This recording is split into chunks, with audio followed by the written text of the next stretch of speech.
Magandang araw sa inyo lahat. Aminin man natin o sa hindi, kapag Rizal curse na, ang hinahanap lang natin ay ang mga trivia. Tulad ng sino ang mga naging girlfriend ni Rizal, saan siya nag-aral, at higit sa lahat, ano ang huli niya sinabi bago siya barilin. Ginawa nating celebrity si Rizal habang ang mga itinuturo niya ay nananatiling dekorasyon na lang sa textbook.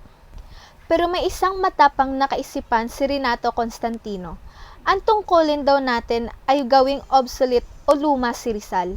Sa unang rito, parang pambabastos, di ba? Bakit naman natin gagawing luma ang ating pambansang bayani? Pero isipin nyo, bakit hanggang ngayon sa taong 2026, ang nobela ni Rizal ay parang salamin pa rin ng ating lipunan? Kapag sinasabi nating relatable pa rin si Rizal, hindi natin siya pinupupurihan. Ang totoo, inaamin nating hindi tayo nagbago. Hindi natin kailangang kalimutan ang pagkatao ni Rizal, kundi ang kanyang mensahe. Bakit? Dahil ang tunay na tagumpay ng isang taong gustong magbago ng lipunan ay ang araw na hindi na kailangan ang kanyang mga payo. Tingnan natin ang ating paligid.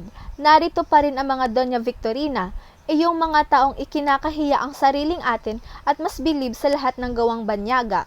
Narito pa rin ang mga Padre Damaso o yung mga taong nasa kapangyarihan na ginagamit ang posisyon para mang-api.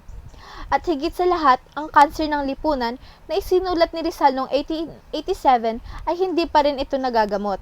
Nag-iba lang ito ng anyo at naging korupsyon at kawalan ng hustisya.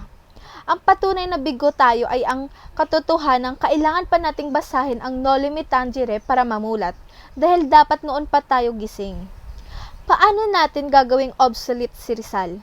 Sabi ni Constantino, ang problema natin ay sobra tayong bumibilib pero kulang tayo sa pag-unawa.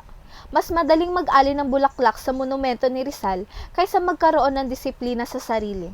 Mas madaling i-quote siya sa social media kaysa manindigan para sa tama. Ang ebidensya ng isang bansang umuunlad ay ang kakayahan nitong lampasan ang mga founding fathers nito. Sa mga bansang tunay na malaya, ang kasaysayan ay tuntungan lang, hindi kulungan. Hindi na nila kailangan laging bumalik sa nakaraan para ayusin ang trapiko o ang ekonomiya. Ang kailangan natin ay maging isang bansa ng mga Rizal. Kung bawat isa sa atin ay mapanuri, matalino at may tunay na malasakit sa bayan, hindi na magiging special si Rizal. At iyon ang pinakamagandang pwedeng mangyari sa atin. Kung tatanggapin natin ang hamon na gawing luma si Rizal, ibig sabihin ay handa na tayong tumayo sa sarili nating mga paa.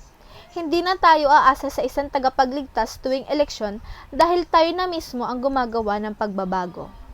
Ang pinakamataas na parangal na maibibigay natin sa kanya ay ang araw na ang Noli Me Tangere ay isa na lamang lumang kwento at hindi na reality show ng buhay natin ngayon.